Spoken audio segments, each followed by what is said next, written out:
Just a few short weeks ago, we were being told that the protocol could not be reopened, that there could be no negotiation. Indeed, we even had some saying that there must be rigorous implementation of the protocol. And I think it's clear that the actions we have taken and that unionism collectively have taken have brought us to the moment where we now have the EU bringing forward their proposals to make changes. We will await with interest what those proposals are.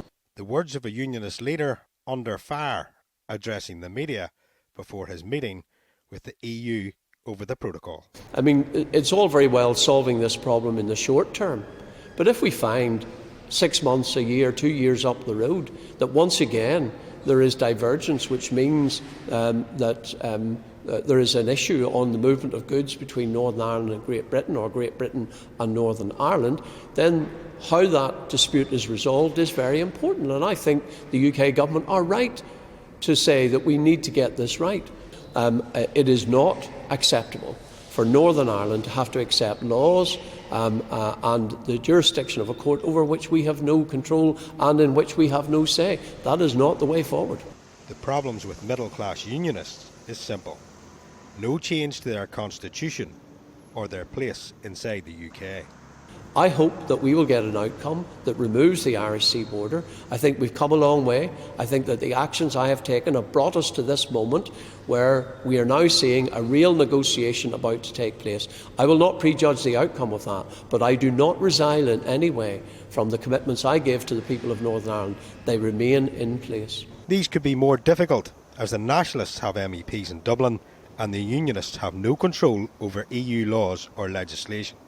While I've never in any way sought to minimise the fact that unionist politicians and indeed many unionist people dislike the principle of the protocol, I would also say that the majority of people in Northern Ireland voted Remain, and those people dislike the principle of Brexit.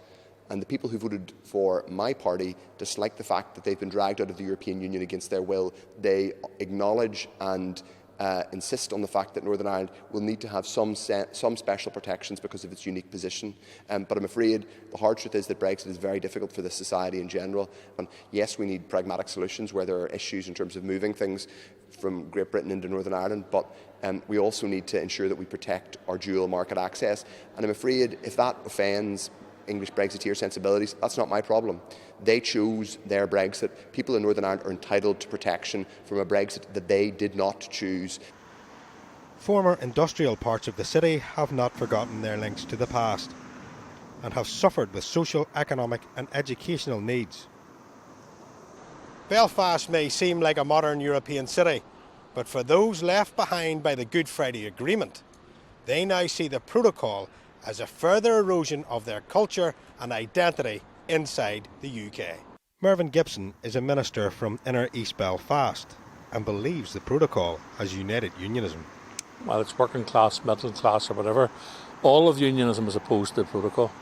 And the people in communities like this feel it's affecting their sovereignty, it's taking away their sovereignty, it's forcing us into an all-Ireland economy.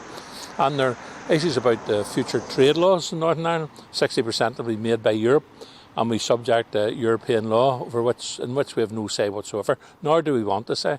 So people feel that their whole sense of identity and culture, because you feed into the issues around bonfires and around parades, which are still there, people just think, where are we going with this? And they're getting more frustrated. And probably the bit I feel about the whole thing is the press generally ignores this. The press doesn't believe the anger is real. They think it's a few fringe lunatics talking about it. Absolute nonsense. All of unionism politically is against the protocol, and unionism on the ground, whether in this area or other areas like it, is totally against the protocol. So Jeffrey may well come back from Brussels with his pockets full, but how does he convince those who cannot see any positives in the protocol to its benefits?